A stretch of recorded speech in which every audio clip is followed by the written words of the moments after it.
You are listening to KC Sports Network, the #1 podcast network for today's Kansas City sports fans. With former players from your favorite teams, informed perspectives, and former insiders, this is the place for you. You can find us wherever you listen to podcasts or on our YouTube channel, all over social media, or our morning newsletter, KCSN Daily, dedicated to your Kansas City Chiefs. KC Sports Network is proudly presented by Emprise Bank, your partner in possible.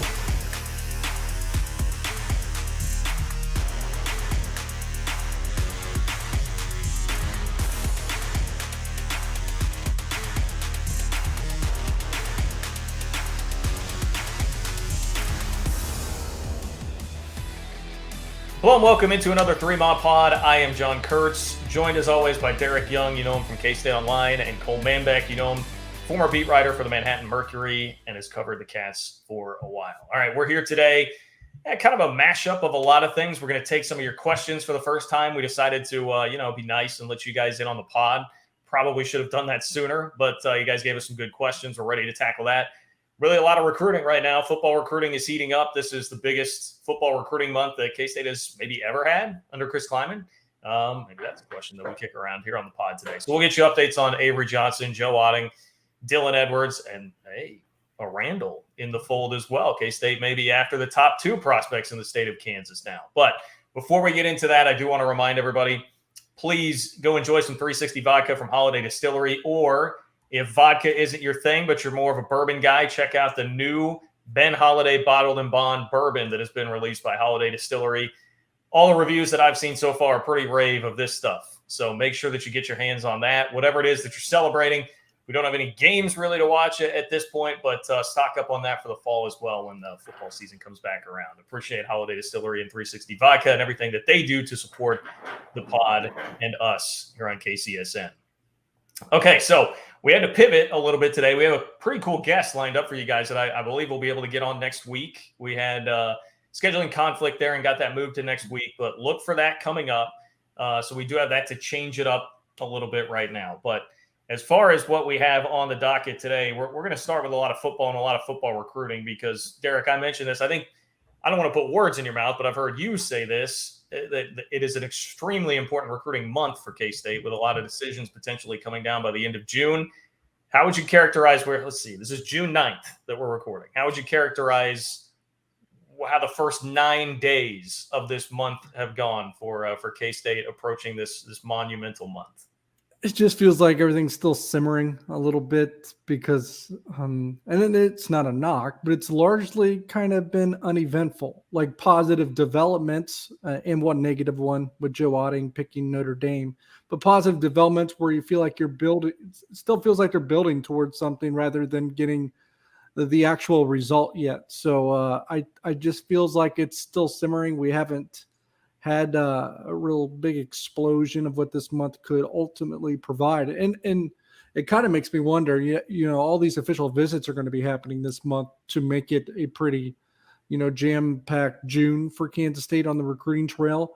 But I wonder if some of the tangible, results or outcomes maybe won't be felt until July in some cases. Now, in the case of Avery Johnson, I think he really does and is insistent on making his college decision before the Elite 11 finals, which begin in Los Angeles on June 28th. But in general, I wonder if some of the, the results that people aren't really waiting on these visits, right? The fans, that they're waiting on the actual commitments. And other than Johnson, I wonder if most of these just leak into July as guys take a little bit of time to almost, unwind a little bit and almost debrief what their June visits gave them in terms of information.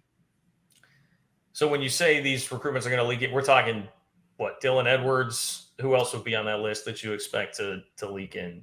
Yeah, I mean, Dylan Edwards is an obvious one, and he actually straight up said, he's probably looking at a mid-July decision. And they have so many guys coming that last month or that last weekend of June 24th to 26th, which is the last weekend that teams can host official visitors until the first game of the season in September. So that's why they're kind of backlogged there. But when you think of that date, what do you got here? Jamal Roberts, another running back target, Donovan McIntosh at corner. Linebacker K. McIntyre will be there around that weekend as well. Josh Manning's he's a big-time wide receiver, right? A 4-star wide receiver, has a pretty good bond with Avery Johnson. He's from the Lee Summit area. He's taken all 5 official visits. I think his last one is Missouri, that last weekend, the weekend of June 24th in June. So he's another one where maybe the decision doesn't quite happen until July. I don't know that Kansas State's really sitting in the top seat, but Free State offensive tackle, Free State has this offensive tackle trend, right, with Turner Corcoran, Scott France, and now they have Calvin Clements. I imagine his kind of seeps into July a bit, and he'll be picking between KU, K-State, and Baylor. So there's several of them to pick from. Just take your pick. Maybe Blue Valley receiver Andre Davis. I don't think his visits really wrap up until near the end of June, and I think he's between Iowa State, and Kansas State. So, take your pick of who it is. Other than Avery Johnson, outside of him, there is a chance most of them, if not all, that they're kind of waiting on that'll make summer decisions could seep into July, just the ultimate outcome anyways. John Randall Jr., is he on that list of recruitments that'll slide into July? That one could slide into the fall still, right? I don't know that he hasn't taken one. Okay. He hasn't taken one official visit yet, so that doesn't seem like an accelerated timeline. Just speaking on what he has done so far, his visit to K-State, what was it, a week or two ago, was an unofficial. Kansas State's well into that race, well more than we ever thought they might be, obviously. And if you look at visits, you wonder if they might not be in the top seat, and especially with some chatter around his recruitment, but it just hasn't operated in a fashion that would really scream a summer decision. And for those who are, I would say, unfamiliar with the name, I would imagine most K-State fans are pretty familiar, unfortunately, with the name John Randall. Because, man, I will never forget freaking John Randall's role in 2004, ending at that time the streak that Bill Snyder had going against Kansas. Witnessing that game in Lawrence, one of the worst moments in my life. But, John Randall was a big part of that. This is his son. Like John Randall's son, I mean, good God, I feel very old. But yes, John Randall's son, who arguably the top player in the state. I mean, depending on who you ask, between he and Avery Johnson, and came out of nowhere, all of a sudden visiting an unofficial visit to K-State. He's taken an unofficial to Texas, I believe, as well, right? Yeah, anything else we need to know about this recruitment right now?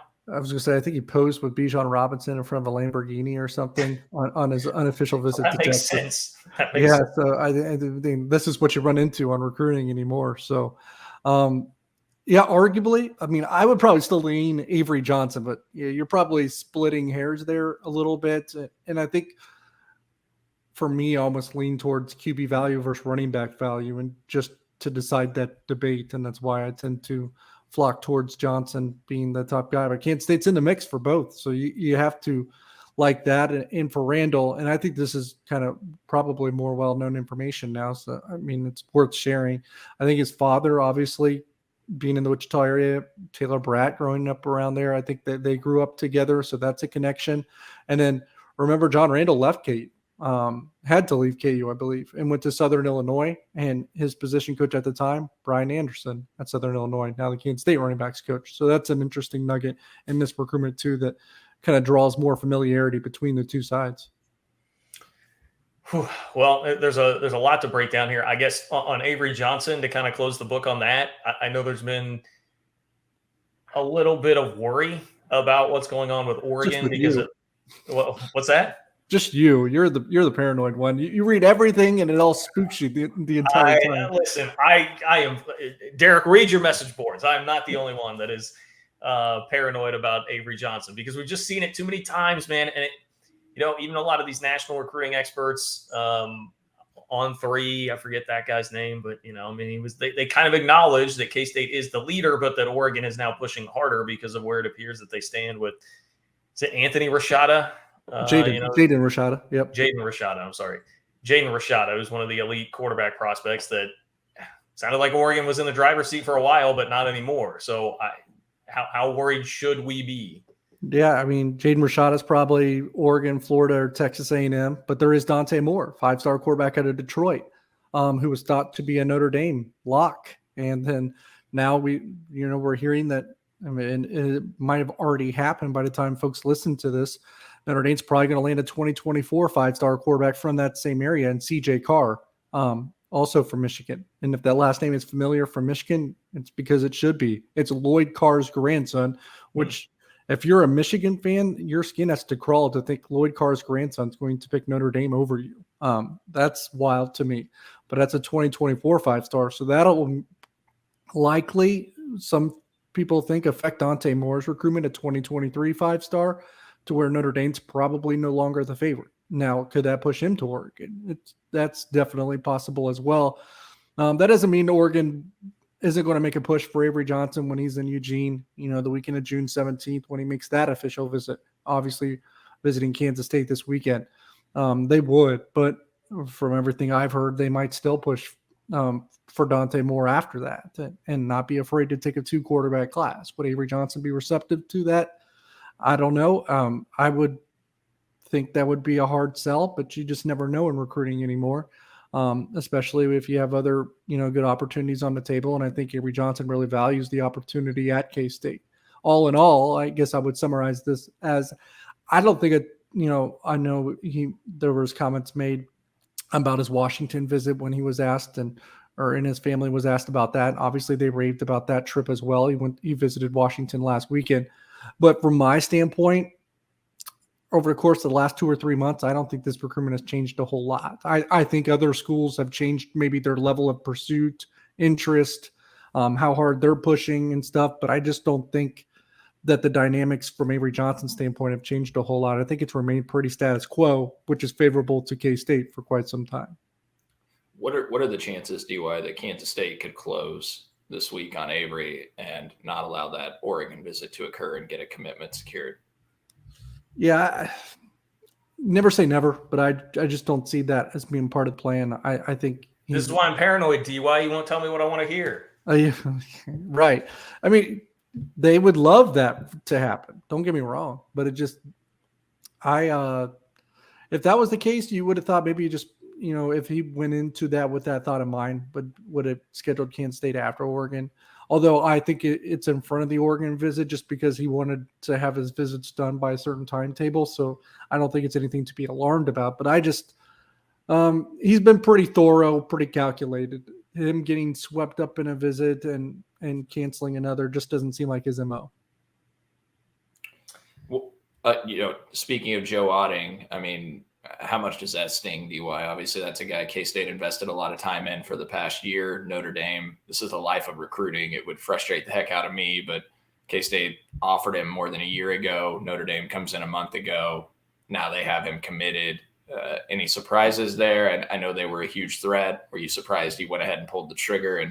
And do you think there's any shot K-State gets Avery that they eventually could flip him back? Yeah, those are all good questions. That's pretty loaded.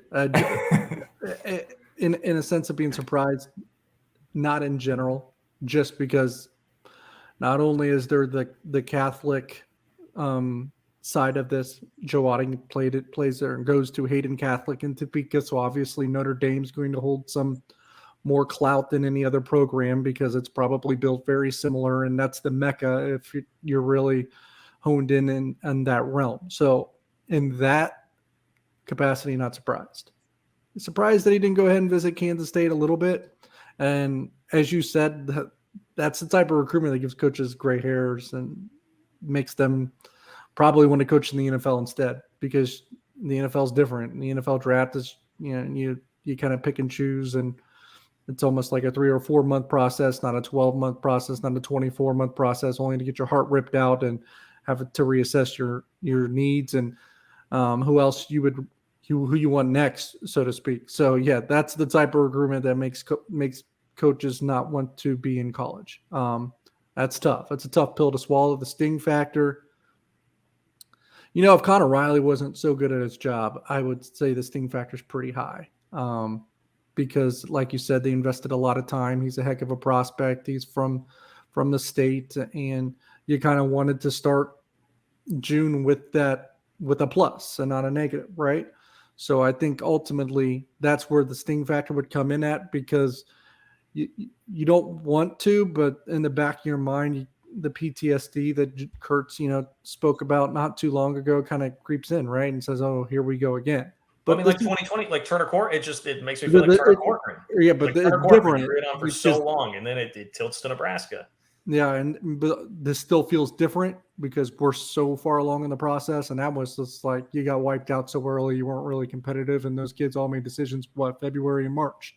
At least it felt that way. So now we're still in June. This feels a little bit different. So that's where the stink factor comes in, maybe the PTSD and like, oh, here we go again. Because if Joe Otting does pick Kansas State, you probably feel like, okay, this is different. Now you're still having to talk yourself into it being different. So, but ultimately with Connor Riley being it really not mattering what month of the year it is and still being able to cobble together a pretty good offensive line class and to build that room out the way that he has done, whether it be Andrew Linegang.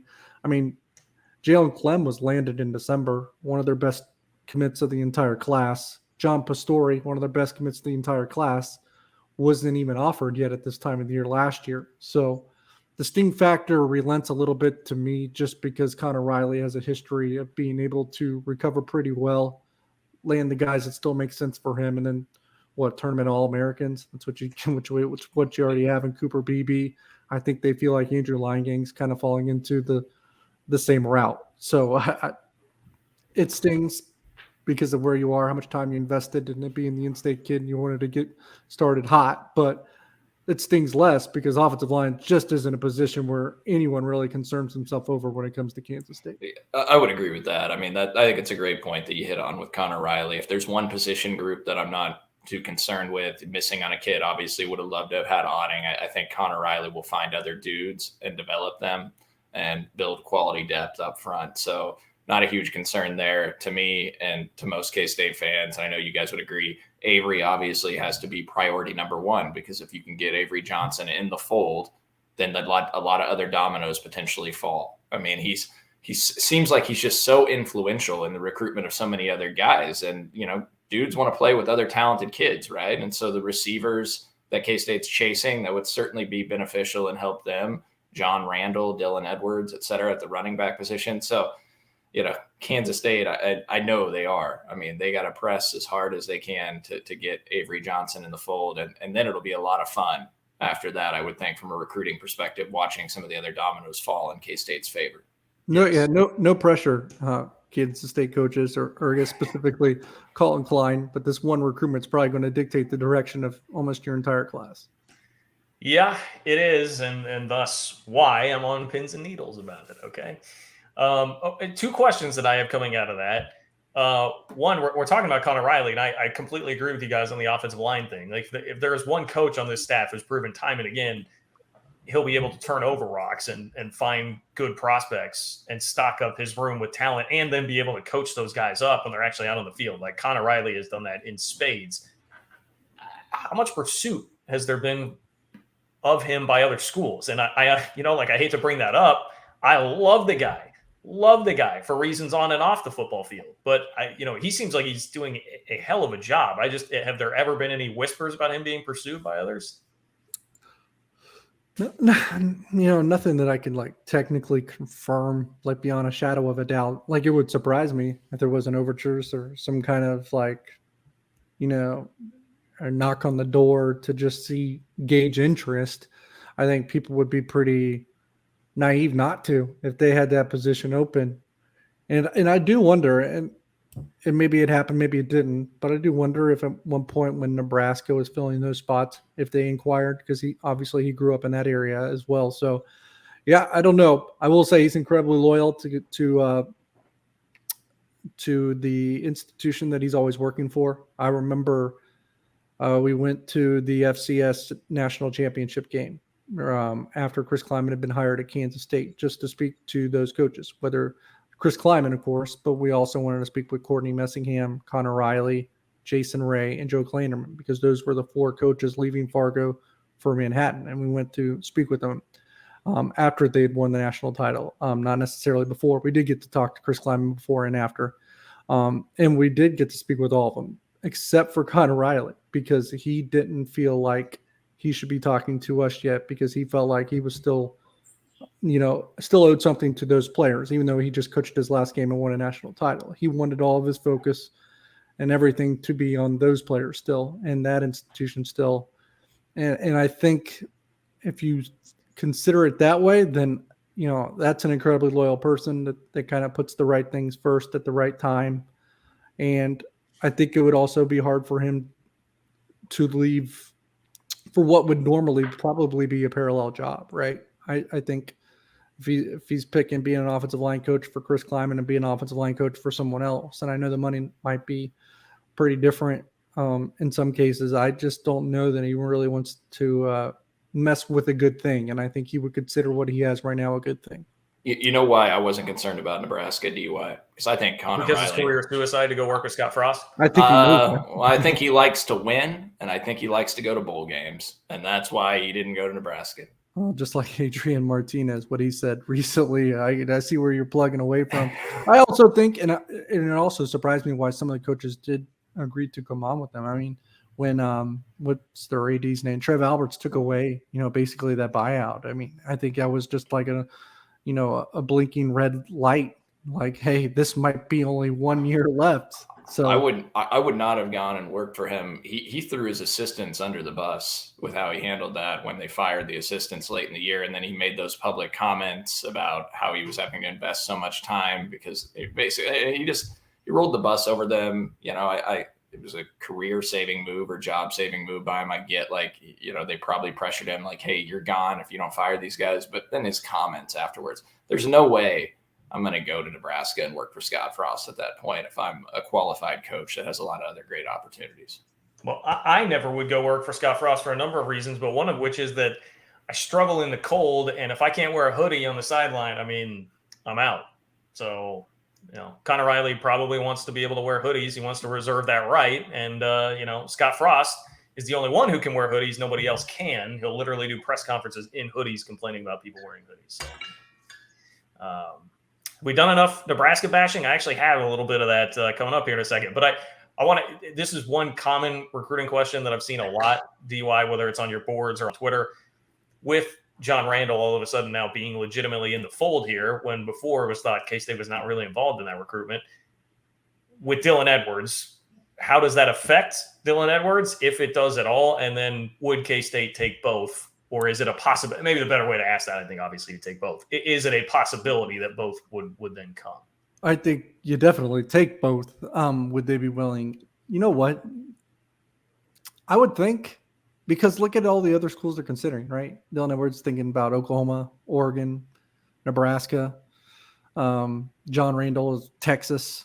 I'm pretty sure they're going to load up and probably have another really talented running back in their class too. So it's almost like you're not really going to have that choice, because I think if you go somewhere else, and like even if Kansas State kind of presents that opportunity, if you go somewhere else, it's going to be a similar opportunity, right? So it's hard to say. I mean, I think they're hosting the number one running back in the entire country this weekend. So, I mean, is playing with John Randall or being in the same class with John Randall really an obstacle when if you go to Oklahoma, you have to play with the best running back in the entire country for his class? I don't know. I guess so, we'll see. Maybe it's just like you kind of want to separate from each other because of that. And if that's the case, I agree. I just haven't picked up on that. But if it's about being scared about playing with someone else in the same class that's pretty freaking good too, it's just like considering the options that both of those are considering, I think that's going to be something that you're going to have to deal with regardless of where you go. It's a good point. It's a very good point. That's why they pay you the big bucks. On along these lines, we've been talking about recruiting, and if you're wanting to hear about basketball, don't worry. We will talk some basketball. It's coming up in the portion where we let you guys ask some questions. We got a basketball question there, so we will talk a little bit about where recruiting is at a little bit later on. But our last podcast, we went through like, hey, how did K-State overnight turn into like a media darling and a dark horse, seemingly consensus dark horse across the college football world to win the Big 12 or at least play for a Big 12 championship? There was some more love that got thrown out this week on that front, but it surrounds NFL draft prospects because Matt Miller, who is an ESPN draft analyst, he tweeted out, looking at the Kansas State 2023 draft prospects, they might be a handful in the Big 12 this year. So, further confirmation along those lines. And it just felt like, in K-State circles, I think we had all been kind of feeling that and sensing that and believing that. Now it's leaked out everywhere else. And I don't mean to turn this again into like 20 questions on DY, but you are the talent evaluator here. How good are the draft prospects for K-State in 2023? Yeah, I would say that Felix Anudike-Uzomah is probably their best one. I know some would want to point to Cooper Beebe, and maybe there's an argument to be had, and this upcoming season might give us those answers. But at the end of the day, I just think that Felix Anudike-Uzomah, I think, is going to be a pretty consensus top 5 defensive end in the next draft class, which means he's definitely going to come out. So, probably shouldn't have any, wishes about him returning to Kansas State. I think everyone should be under the assumption this is going to be his last year. But I think he's the best one. And that's probably, this isn't a Wyatt Hubert situation. He's going to be in contention to be a first-round pick if he lives up to the hype this season. Wow. It's that simple, I would say. He's going to be in contention for it. Now, he could leak into the second round. It might be a little bit like a Dalton Reisner situation where he's borderline first, second round. I think that's probably where his wheelhouse will ultimately be. But that's where he is. And then I think your next one is probably either Cooper Beebe or Deuce Vaughn. I would say I don't know that it's a certainty that Cooper Beebe will be in that draft class. I think he'd have to be, projected and comfortably projected pretty high to come out. And I think that's typically the case for offensive linemen anyway. But I think I've heard anything for him. I know there's like one or two outliers a little bit that call Cooper Beebe also a first rounder, but I think comfortably he's kind of where Deuce Vaughn is. And I think they're both day 2 picks just because of his stature and running back position being what it is. Yeah.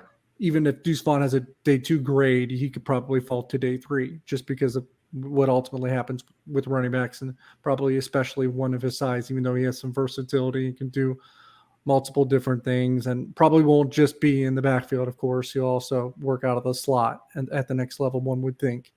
But his stature will probably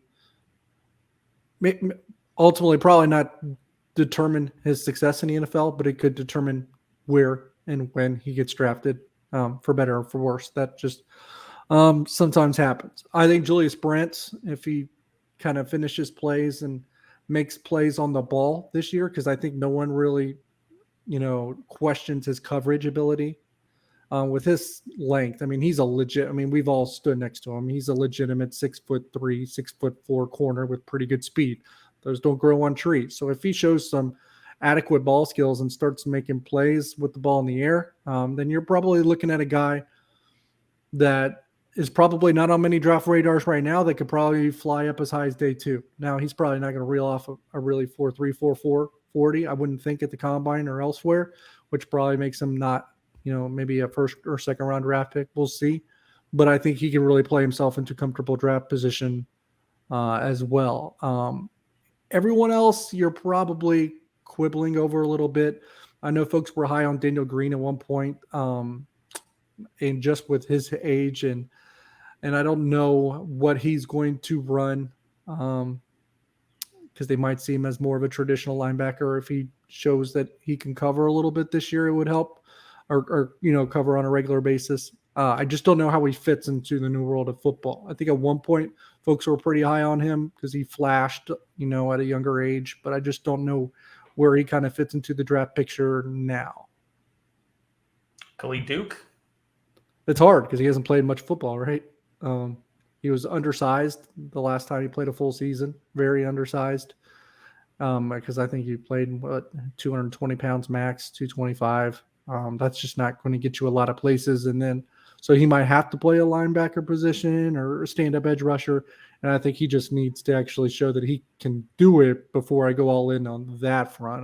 But he played 2 games last year, 2.5 games. I wouldn't be shocked if there's a lot of evaluators, NFL draft experts, that may not even know who he is at this point. Yeah.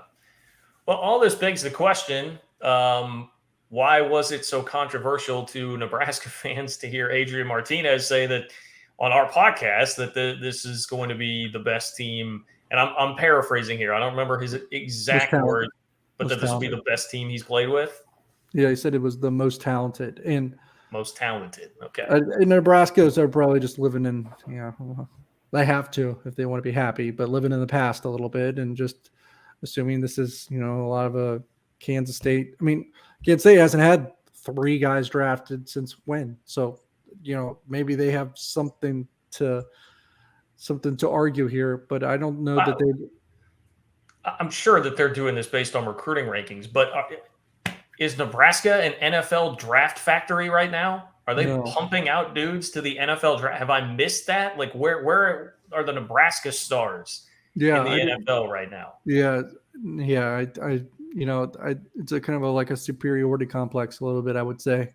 Just assuming that you might be more talented, and we kind of delved into that. But when you win 3 or 4 games, constantly, and you assume that you're still a really talented club, something's wrong. Yeah. All right, Cole, you want to jump in on this? You want to get on some Nebraska? Hey, come on, man. Water's warm. Feels good. I mean, they've got Ndamukong Suh in the NFL, John. I mean, I know that was 25 years ago, 12 years ago when he was actually drafted. I'm pretty sure Ndamukong Suh played against Colt McCoy, didn't he? Yes, in the Big 12 title game, right?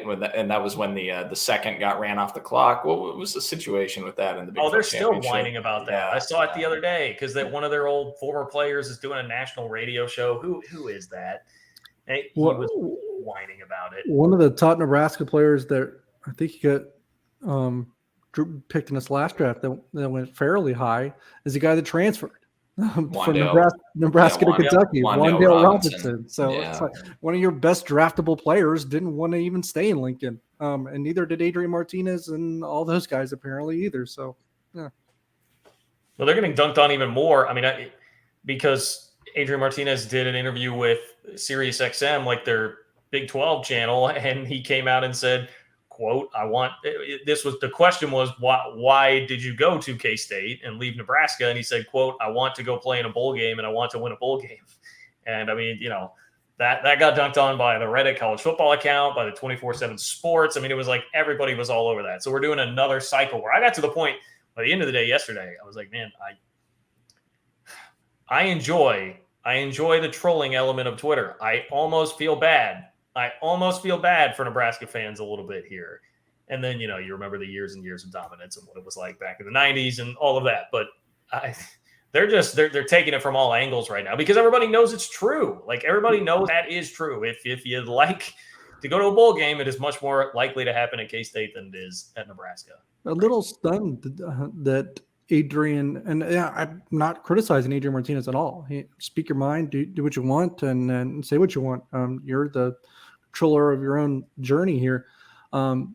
When his comments on our show, 3MA, went so viral about saying that this is probably the most talented team that he's ever been a part of. When that went so viral, I thought maybe that might shy him away a little bit because he's like, I guess, maybe realize how that could be seen as a shot, taking a shot at Nebraska. So I was like, oh, he'll probably dial it back now. But he basically makes a similar comment on Sirius XM. And that's not to say where I think he's really leaning into and doing this on purpose to Nebraska fans. I'm not.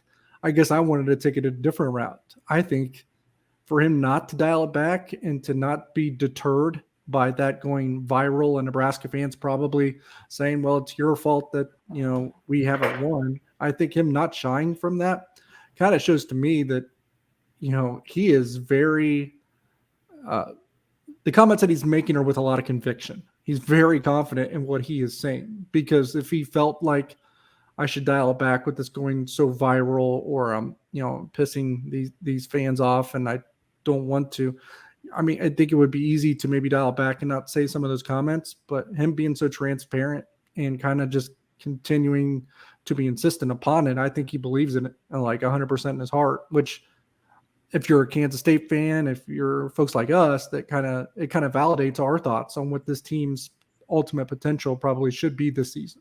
Yeah, I don't think he's trolling Nebraska fans. I don't think his intent is to do that. I think he's very transparent and honest and speaks his mind, and he genuinely believes at Kansas State that this is the most talented team he'll play it on, and I believe that as well in all likelihood. They might have won the recruiting class rankings, but in terms of development, and you look at all You look at guys like Felix and Cooper Beebe, those guys weren't highly touted recruits. And look, now they're going to be NFL draft picks, right? So it's not all about the recruiting class rankings. We hit on that already. And look, I also don't think Adrian Martinez is intimidated by Nebraska fans. He had to deal with their irrational reactions over 4 years, right? So he's used to dealing with that fan base and them coming at him in the comments on Twitter, to our podcast, or anywhere else. I don't think it really bothers him. But again, I don't think his intent was to make it personal with Nebraska. You listen to his podcast that he has on Athletes Unfiltered.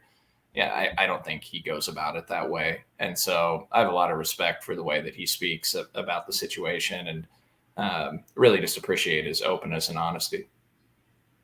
I totally agree. I mean, look, the bottom line is, like, to quote the great Lizzo, truth hurts.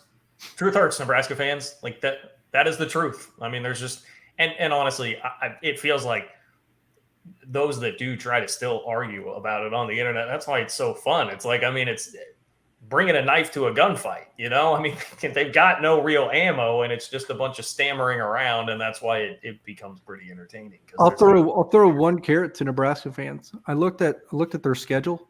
Like, if there's ever a year that they're going to finally make a bowl game, it better be this one. I mean, it's pillowy soft. With the beginning of it, especially. Oh, now ultimately you have to play Oklahoma, and I realize that's a daunting task probably, although this might be the lightest Oklahoma team you're going to play. But other than that, I mean, you're playing Northwestern and Ireland, North Dakota, Georgia Southern. Then you host Oklahoma, obviously, but then Indiana at home, go to Rutgers, go to Purdue, host Illinois. I mean, that's an 8-game schedule that if you're just an average to solid football team, you should be 5-3 at worst. And that's probably being generous. I mean, that is a very light schedule. Yeah, I mean, listen, maybe the end of the schedule here is probably there will be people that'll disagree with me on this, and I know what Michigan did last year, but like, let me just you rattled off the beginning of the schedule. Nebraska fans, like, the one comeback is really like, the Big 12 Poverty Conference, we're in the Big 10. I would kill to see what K-State would have done against Nebraska's Big 10 schedule over the last 5 to 10 years, man. Like, you're going to hold up the Big 10, and here's what Indiana, Rutgers, Purdue, Illinois, Minnesota.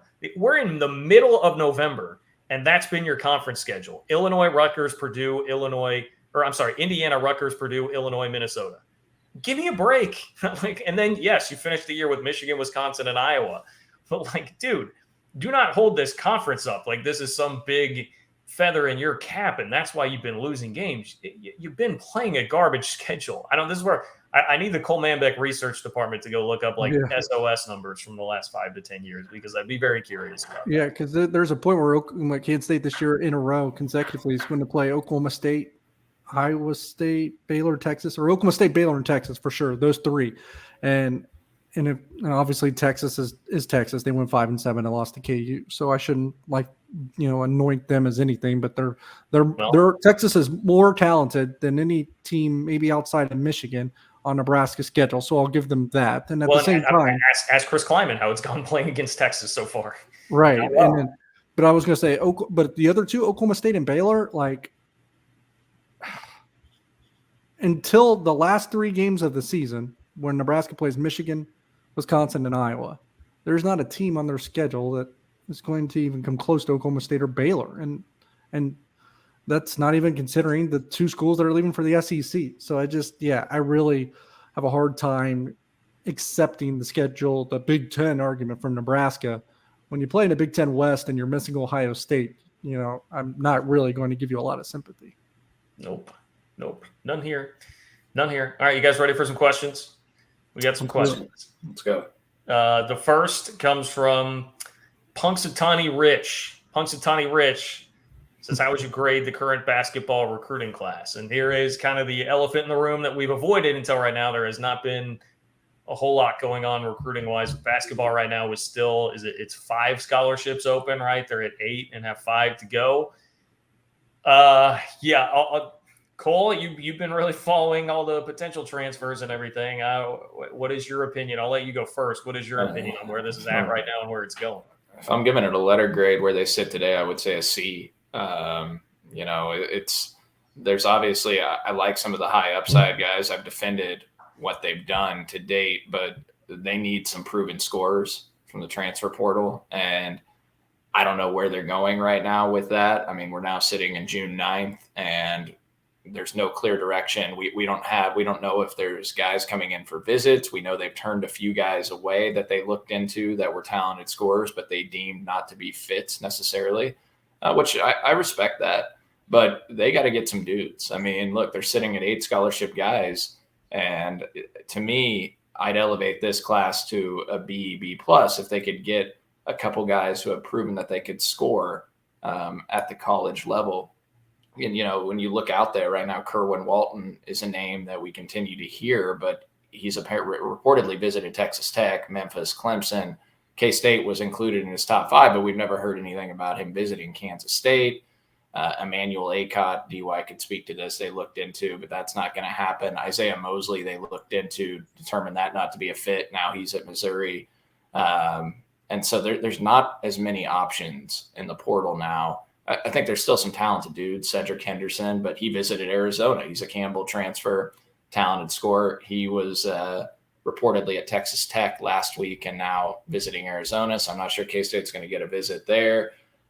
We know Jareem Dowling is in Tijuana, I believe, for a FIBA basketball tournament played there right now. That was the location they settled on for that tournament to occur. So he's scouting there, I believe. But look, aside from Kerwin Walton, Cedric Henderson, David Jenkins, it's a guy we threw out last pod. A couple of the K-State coaches follow him on social media. He's a Utah transfer from South Dakota State, UNLV. So he's been at 3 different places, but he can really shoot the ball. He's a 41% three-point shooter in his career. If you could say right now that you could land David Jenkins and a Kerwin Walton, because Jenkins is 6'1", he could play the 2, and then Kerwin Walton could actually play some of the 3. He's 6'5". He's a career 40% three-point shooter. I'd be really ecstatic with that at this point if they could get those 2 dudes. Those are guys that I think are talented and can score, and they can really shoot the ball. Marquise Noel penetrating, kicking out to those guys, and then you've got the bigs. I like the length that they've gotten. It's just they need more guards that can score clearly. Yeah, I don't really have a ton to build off of that. I would just say if asking me the question, I'll answer it. What their grade would be incomplete just for me. I know that's kind of copping out a little bit, but that's what I'll do just because I like what they have. They just need more. And yes, and I will relent that the window and maybe the pool to get more is really narrowed on them. It's probably going to be a bit challenging to maybe reach a really significantly high grade in my eyes, just because I don't know that there's a ton available out there that could really elevate it a ton higher than what it is now. Getting a guy like Kerwin Walton would surely do that. We'll see how realistic that is, and maybe in the next few days to the next week. They've already started workouts. I think those began on Monday. So I would just say incomplete. And does it make it a little bit challenging to go through those workouts right now with only the amount of players they have? There's probably some hurdles there that they can likely overcome for the time being. I'm just not sure you want to handle that or operate that way for an extended period of time. And see again, I think incomplete is fair. I think if you force me to give a letter grade, I'm probably around like CC plus, because I love what they did with like Carter and Colbert, Tomlin, like guys that seem like they have really high upsides. I just wonder about what that will look like next year. And we are kind of in an era, I waffle between how much slack do you cut a new coach taking over a new program. I feel like in years past, we'd be much more willing to say, okay, I love what they're doing for the future. Next year will be rough. That's fine. But in this era, I mean, we saw what Iowa State did last year. In this era, you can rebuild pretty quickly. And with the transfer portal, you can stock up, pretty easily from – maybe easily is the wrong word, but it's a very realistic thing to do from year to year. So I think you have to still bring that in here and judge on that. And that part is the incomplete part, where I'm just not sure how much they've been able to do in terms of getting legitimate scoring and just legitimate bona fide players that have proven it at this level for next year. Now, maybe Cam Carter and Jarrell Colbert are ready to go right away and are awesome. and that would be great. The problem would kind of take care of itself. But yeah, the part that is concerning to me, DY, is like, listen, we moved away from the Bruce Weber era, and I know, new situation, blew up the roster, had to come in and recruit basically an entirely new roster. It's not the same situation as Bruce Weber, like in year 4, 5, 6, whatever. But I sat through so many of those press conferences listening to Bruce Weber talk about not having enough guys to practice and having to find ways to get enough dudes and bodies in there in practice. And so, yeah, like when I start hearing that, I'm a little triggered is really what it is, Derek, when I hear you say like, oh, you know, how are these workouts going when they don't have enough guys and we're sitting here and they still have 5 scholarships to fill. And it's like, I just thought we were moving away from that. I thought we were away from that. And I know that it's not like I've seen Tang publicly comment about this. So in fairness, I'm going off of something you said, but these are kind of where my concerns are at, where it's like, okay, and then is it going to, you know, I don't want to get back into this thing where Bruce had, where you're always adding a scholarship guy or two really late who shouldn't really, frankly, be on the roster. And then you're turning that spot over year in and year out and never being able to replace it. I'm a little concerned about getting into that sort of a habit if you're going to go into this year with like 3 or 4 open scholarships, or just taking guys to fill the scholarships there at the end of the class, at the end of the cycle, whatever you want to call it here. I guess I would have 2 responses. One is a little, I guess, an side comment, just a funny one. Maybe I want to jab at Iowa State a little bit, but in fairness with Iowa State, and I know they had Isaiah Brockington, and I don't know that we know anyone to be Isaiah Brockington on this team, of course, but they made it to the Sweet 16 and did what they did. And how many times did they struggle to score 50 points as well? So, you know, maybe that formula is not a terrible one. I mean, they had games where they scored 37, right? I think they scored 37 twice. So, I mean, if maybe a good way to get to find instant success is probably to be more perfect on the defensive end. And I think that's surely going to be this team's, you know, advantage. One of their best qualities. What they're going to lean on, I'm sure. Yeah. I mean, they got length and spades, so that's one thing. Second thing is the late ads.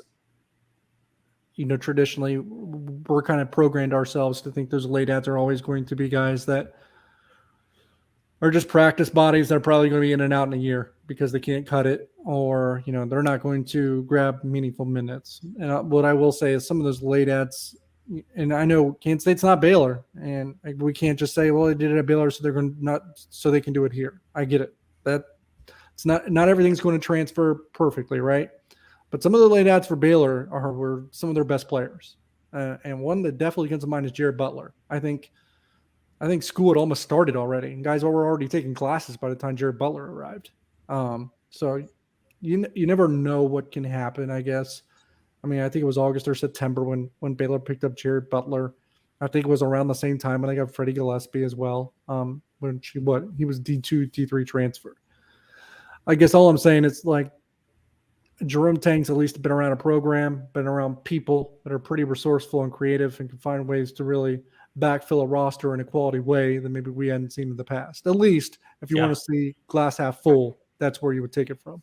Yeah, my confidence isn't necessarily wavering in the staff. I still trust them, have a lot of faith, and like what they're doing in the 2023 class. And I think a lot of people's minds would be put at ease, right, in the next 6 to 8 weeks if they were able to land one or two of those studs that they're chasing in the 2023 class, right? A Day Ames or a Layden Blocker. I think a lot of people would put at ease that, hey, they're investing a lot of time in that 23 class simultaneously. When they do have some time to actually recruit, you know, they can land those types of dudes instead of having to desperately fill a class here where they had 10, 11 spots open and have to fill those scholarships. I still think they're going to land an impact guy. I mean, they have to. And surely it is an appealing spot for somebody that is in the transfer portal that can score the basketball, knowing that there's a chance to come here to Kansas State and really be a dynamic scorer. I mean, I think there's no question the Antoine Davis situation hurt him. I think they were very confident they were going to get him. And that kind of, you know, threw a wrinkle into all of their plans when that occurred and he went back to Detroit Mercy. But I still think there's got to be a guy out there that they're in on, that they think they're going to get. Jerome Tang has said publicly, to his credit, for the last 6 to 8 weeks, that this thing may go into July or August as he works to fill his roster. So it may take some more time, but and to be fair, we also a lot of times don't hear about the guys they have visiting, and they may have snuck guys in that we don't know about, or they may be sneaking guys in this weekend that we haven't heard about yet. Obviously, DY and Flando do a hell of a job at KSO uncovering as much as they can, but the staff is really good at, kind of bringing those guys in without a lot of knowledge in a couple situations. So that could very well occur as well. The grade that I give right now of a C can definitely be boosted. I like the guys to what you said that they brought in, but that grade level could certainly go up here as they complete this class. They're not going to get to 13 scholarship guys. Let's be honest here. I think they're going to probably sit at around 11, 12 max, and then have one open, which could actually be beneficial, because one of the new things that is happening, and I like filling all the scholarships, but something that we have seen start a trend is mid-year transfers occur. In fact, Baylor had a guy that just transferred to Illinois mid-season this last year, and Brad Underwood publicly commented that he likes to have a scholarship open now for those mid-year transfers. So I think there's value to leaving one scholarship open for those mid-year opportunities. Talented guys go in, they sign with a school because of NIL or some other thing, and then it's not what they expected, and they leave. So value there, but certainly need to get at least three more guys, and at least a couple of those guys being proven guys at this level. Yeah, and another thing I will say is a point in fairness, to the coaching staff here. And look, I mean, they get the benefit of the doubt from me for a very long time. But, one thing that I think, if you are starting to be like me and be like, okay, a little antsy here, 5 open scholarships still, and we just haven't heard a whole lot. It seems pretty quiet. I would say, like, the X factor here is how they can actually coach. We're sitting here focusing all on recruiting, but Derek makes a good point. They have all this length. If they can be really good defensively, which Baylor has been incredible defensively, if they can instill some of that early on and play the Iowa State way, then yeah, there definitely is a path to still winning games here in the first year. I think the thing is, like, they almost kind of are a victim of their own early success in terms of, Julian Phillips almost getting him in on a visit. And there was a lot of talk about that going on. Leighton Blocker, like, they got into that game pretty early and still are in that game. But you start, like, man, these are 4 and 5 star kids that they're really in on. And we were hearing behind the scenes, hey, they feel pretty confident about some things that they have lined up potentially here. And so you just got your hopes up, perhaps unreasonably high early on. And it was all just about recruiting. We all thought, like, hey, these guys are stud recruiters. Uric Malagi comes over from Texas. That's a stud recruiter. Like, all of it was about recruiting. And we know that this program needed to be infused with better players. But what we're not talking about is, like, what is Jerome Tang's actual ability to go out and coach? And how much of an advantage can that be, him actually coaching when you get dudes out there on the floor? So that's a complete unknown right now, and something that could be excellent and assuage a lot of our fears right now, if and when that actually happens, when they get out on the court. You got it. Yeah, no, you nailed it, John. All right. You really did nail it. We talked about how they're player development guys, and we talk about wanting to get proven guys, and I still think that's important. But I think that there are the guys that they have landed. Several of these guys are going to take big leaps. You look at a David Gasson. I like him. I think he could be a double-digit scorer eventually at K-State. And same for Cam Carter. I think he's going to be a beast on the defensive end of the floor. And I think he's very talented and explosive. And I would not be surprised at all if he's a guy that gets to 10 points a game this year and plays, 30, 35 minutes. He's obviously probably going to have to. Obviously, we like Marquise Noel. He would benefit, though, from having some more scorers on the outside that can really stretch the floor and open up space for him to drive.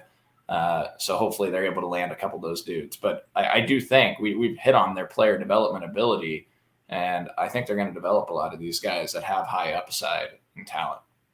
All right, let's go rapid fire here through the rest of the questions that we got from folks. Nick says, with Avery Johnson planning a late June commitment, do we see a completed basketball roster or an Avery commitment first? I think the discussion here makes the answer pretty obvious, but I would definitely go Avery commitment before a completed basketball roster. Not going to be a consensus opinion here. Yep. Slam dunk. Okay. I don't know that we're going to necessarily get a completed basketball roster if the idea is 13 scholarships. Yeah. Yes. I would agree with that. I think if you're saying like completed roster, like the 10-11 that like Jerome Tang said at the Kansas City Catbacker function, for instance, then, maybe then that is somewhat of a discussion. Definitely don't think you're getting to 13. Austin, best and worst case scenario for the football season. Best and worst case. I mean, best case scenario is Arlington are making the Big 12 championship game. I hesitate a little bit towards it, but I mean, hell, it's such a wide open year in the league. It's not like Oklahoma's dominant. Well, but if you go, you always have a shot. That's why I just say get there. Yeah. So, I mean, look, if you want to say best case, I would say yes, winning a Big 12 championship. Worst?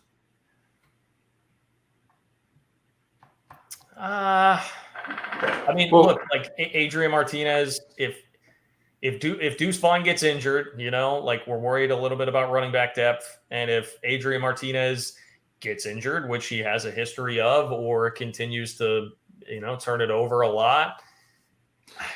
But man, Skylar got injured last year, missed games, and he still figured out 7 and 5, and it should have been better. So I would not go any lower than 5 and 7. Certainly, I would still. I think it's a lighter year at the top in the Big 12. I think we all agree with that, unless Texas just smokes it for some reason. They figure it out. It's a lighter year at the top. But are there more good teams now? Yeah, I mean, the league just seems there are a lot of teams in a pretty similar position, like in the same kind of boat. I think Tech, and I know they made a bowl game last year, but Texas Tech might be better. I mean, Donovan Smith's a solid quarterback. I think Tech will be better. I'm fairly bullish on Joey McGuire. I think Tech will be better. And look at West Virginia's best case scenario. JT Daniels figures it out. Yeah. Well, look, West Virginia fan. Look, I can tell you, man, they got mad at me for saying that Baylor should have better Big 12 title odds than that. Like that, West Virginia fans went from being down in the dumps about a lot of transfers and Akeem Mesidor leaving to all of a sudden JT Daniels and like, oh my God, like shut up, we're going to be great. So West Virginia fans are pretty high right now. I saw that. I certainly agree. I think K-State's ceiling is getting to the Big 12 championship. Look, their floor is going to be dictated by staying healthy. Like I think they're going to have a really good year. If K-State can stay healthy at all the key positions, I think they're going to win at least 9 games this year. I think their floor, again, dictated by health, but I still think they'd make a bowl, even at their floor. I think 6 wins would be their floor. At their floor, because assuming they're like health, let's say the worst case scenario maybe happens with health. I mean, you likely still get through the non-conference healthy enough to go 3-0, unless Missouri get you, but that's at home, so I don't know. Because at that point, then you only need to win 2 or 3 conference games, and I think like even banged up or underperforming, they probably figure out a way to do that. But I'll go back to it. Like the Big 12 is open for whoever to win it this year, in my opinion, because of how much Texas traditionally and continuously underachieves. And because Oklahoma, they're probably turning over their roster more than anyone. And with the new head coach that has never been a head coach, not been a head coach at the Power 5 level, Group of 5 level, just never been a head coach in general. So I think that's a question mark. But on the flip side, and I know we just touched on this, I don't know that there is as many gimme wins in the Big 12 now as there was a couple years ago, or maybe even last year. I mean, Iowa State's turning over a lot, but I mean, they're coached well enough and recruited well enough to where they're at least a bowl team, maybe more. Kansas, as much as we can make fun of Kansas for their decades of futility, they are a better program today than they were a year ago this time, or 2 years ago this time. I'm not saying that, I feel like there's too much of an overcorrection now on Kansas. Probably. Yes. I'm not saying it's not a gimme win still. It definitely should still be a gimme win. But I'm just not sure that these teams in the Big 12, and it's probably a good sign because they're going through a transition to where they're going to need to produce clout to stay in the premier group of college football, right? To stay in that perceived Power 5. But it just feels like to me that even some of the bottom dwellers have taken steps in the right direction. Now, someone's still going to be bad. Someone's got to be bad, right? I just think that every roster has improved. Every program has improved. That doesn't mean they still won't have bad records because they can. But, I mean, The Big 12 is just very loaded in the middle right now. There's no, like, aside from KU, no terrible program. And at the top, there's no runaway, driver's seat leader either. Yeah. Yeah. My point on Kansas, people projecting 4 or 5 wins. It's out of control. They're a better program. They still have massive talent issues. Lance Leipold is not recruiting like a madman by any stretch of the imagination. Let's back it up a little bit there. I think we're getting too far ahead of ourselves on that. I'll say this. One team that I think might surprisingly take a hit this year, just because of what I did say about the rest of the league kind of being up. And I think their losses, I think, are being glossed over too much, is Oklahoma State. I kind of fear that it's set up for them to kind of take a pretty giant step back. Rattle through a couple of these here. So Cameron asked about Avery Johnson and the Washington visit. I think just see our conversation earlier about Avery Johnson there. I don't think it's anything to be terribly concerned about. Is it time for fans to move on from Dylan Edwards and start blowing up John Randall Jr.'s Twitter account instead? We kind of covered that. I think K-State very well could still end up with both of them. I would say just continue pursuing both of them. We talked plenty about Nebraska. Daiquiri asked if Nebraska were to rejoin the Big 12 this upcoming year, would they be a top 5 team? I don't think so. I certainly don't. And then let's see. We've got these are just a couple of fun ones here real quick at the end. Cameron, you get to pick one of the following: K-State football natty, K-State basketball natty, or meeting Kanye. Football natty. Look, I'm a man of the people, all right? Football natty. That's the most important thing you could have on that list, and I will do that. Plus, look, as much as I love the guy, if I met Kanye, he'd probably be like, why do I care about some random dude from Kansas City? Like, I'm not sure that meeting would go the way that I really want it to. Cole, I'm supposed to ask you from Derek about the 2009 Kansas State boys basketball 2A state championship, if you'd like to address that. Well, hell of a player, Derek Flairloggy. We'll give him a shout out. St. Mary's Bear alum, 2A state championship in Bramlage Coliseum. I covered that whole tournament. That would have been 2009, right? So as I recall, actually, I kept running upstairs to the media room to watch on TV. K-State was playing Texas in the Big 12 tournament at the same time as during that 2A state tournament. If you recall, that was the year Dexter Pittman, Texas. K-State needed to win that game to get in the NCAA tournament. K-State lost a tight, close game. And I covered that entire 2A state tournament, girls and boys. And Derek grew up in a town 8 miles from where I grew up. I'm from Rossville, Kansas. He's St. Mary's. We're in the same school district. And it was really cool to see Derek hit that game-winning shot at the buzzer to win the state championship. And then he got the best interview in his life afterwards from a reporter at the Topeka Capital Journal. The K-State correspondent, Cole Manbeck, gave him just a bunch of very thoughtful questions. I'm sure it's the best interview he's ever had. And we highlighted him in the story afterwards. But it was a good experience, cool game. All right. Our friend Mason asked if Saudi Arabia had a college football conference that paid out more than the Big 12. Should K-State join? Yes. If they're going to pay you, I mean, what are these dudes getting paid? What is DeChambeau getting paid? It's a ridiculous amount of money. If you can make like Big 10 TV contract money by going to Saudi Arabia, yes, play the games in Saudi Arabia. That doesn't seem like a great fan experience for us. No, I know. I don't. No, I thought that was that is such a Mason question from Mason. Yes, such a Mason question. Yes. Yeah. Yes. No, I don't know. That would suck. Like, think about that. No more. People are mad about losing their parking spots on the east side. What about losing the games to people? Freaked out about moving a game to Arlington. Can you imagine moving the games to Saudi Arabia? For whatever sum of money. K-State made a nice chunk of change from playing that game in Arlington. You probably can't do that then. Sorry, Mason. Okay, that's going to wrap it up for us. Once again, shout out to 360 Vodka from Holiday Distillery. Also, go check out the Ben Holiday Bottled and Bond Bourbon if that is more your style. But Holiday Distillery does a great job supporting KCSN and the 3-Law Pod. For Tucker Franklin behind the scenes, Derek Young and Cole Manbeck, I'm John Kurtz. We'll talk to you next time. See you later.